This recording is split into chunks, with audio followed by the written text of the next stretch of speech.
Hello everyone. I came across something to do with tail docking and declawing in pets.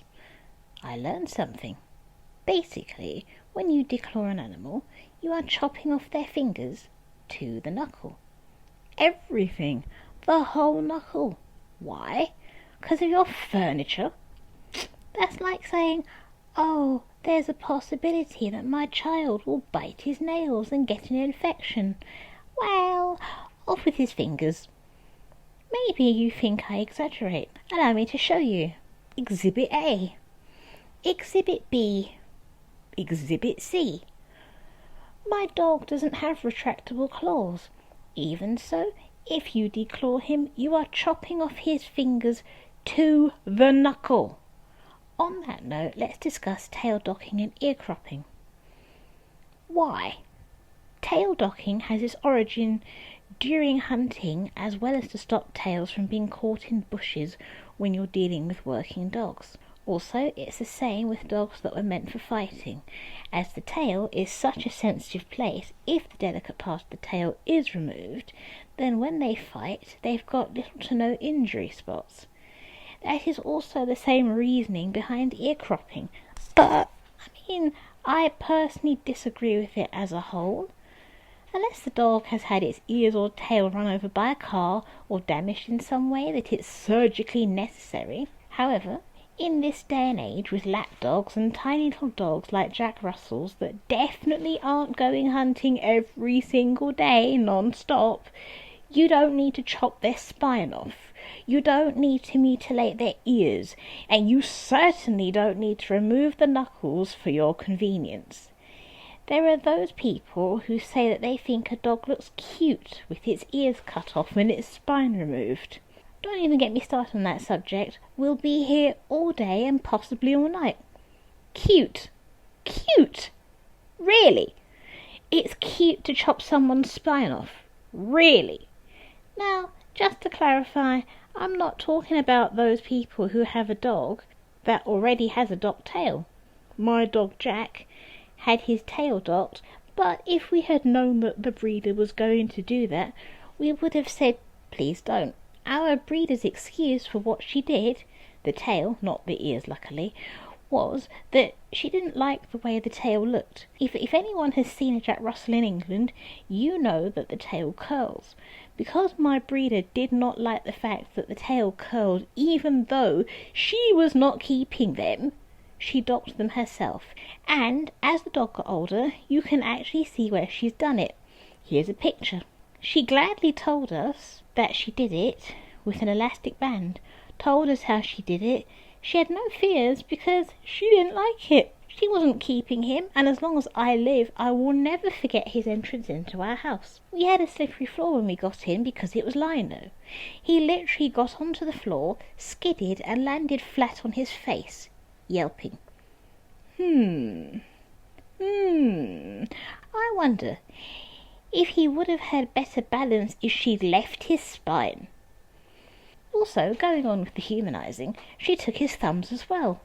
No reason, it's just something I noticed when I was examining him, not long after we got him home, that he didn't have a dew claw. You could see where it had been, but it wasn't there anymore. Boncho has his dew claws, and you can tell he has a thumb because he can pick things up with it like a human. I'm actually in the middle of training him to use his paw like a hand and grasp things and pick them up and pass them to me. Jack, however, will never have this luxury because she took his thumbs, again, without asking the people who are going to buy him.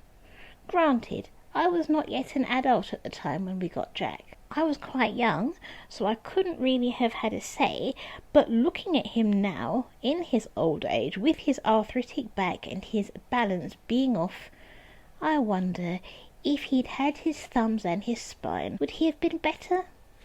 Thank goodness she didn't do his ears. Speaking of dew claws, are you aware how it actually impacts a cat to remove their fingers?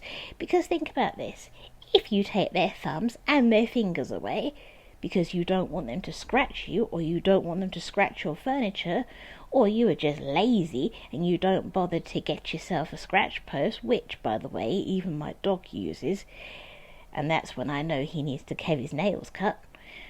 But you're so lazy that you decide to remove his fingers. By the way, this is also illegal in this country. If you decide to remove your cat's fingers and toes because you are too lazy to get a scratch post, your cat is going to defend itself with its teeth. It is going to start biting things. Are you going to remove its teeth as well? I doubt it. They're hunters, carnivores. I train my cats with bite inhibition so they don't hurt themselves or others. But, as I said in my last video, you can't take the animal out of the animal. I did see a cat recently on YouTube that had been declawed and had no teeth and literally had to be fed wet food for the rest of its days. She had no teeth and no claws and no knuckles, no fingers, just gone. There is no way that is human at all, in my humble opinion. I am so glad it's banned in this country. Looking at my dog, with his back issues and his balance problems and his spinal arthritis, I wonder if he would have been the same had she just left him natural. The most natural thing about my dog is that he's not neutered.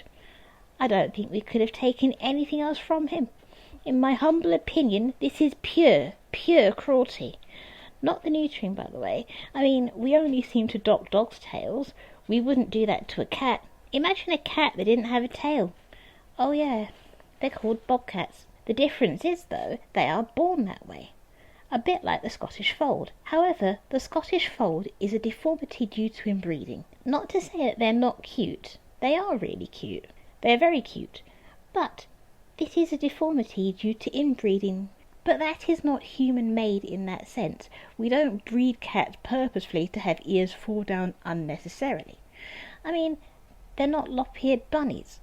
We don't chop our dog's ears off for fashion. We don't chop off a dog's tail for fashion. We most certainly do not remove a cat's knuckles to save our furniture. No, no, no. I hate it. In this day and age, it is absolutely unnecessary to do this to our animals. For me, it has exactly the same logic as someone having diabetes in their family. So the doctor suggests that they remove their arms and legs even before diabetes is even seen. It makes no sense. That person could never get diabetes, or they might be able to look after their health and not have to have their arms and legs amputated.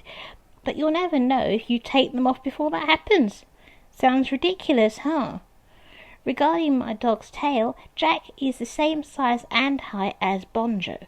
So, going by that logic, his tail should have been as long as Bonjo's. Bonjo's tail is as long as his body, not up to his head, but up to his shoulders. Tails have a very important purpose too, for being able to cover delicate areas and put a protection between there and their vital organs. Another thing that was taken from my dog, his tail just about comes down over his bottom. You've seen my dog.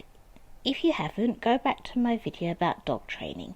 His tail should have been uncurled as long as his body.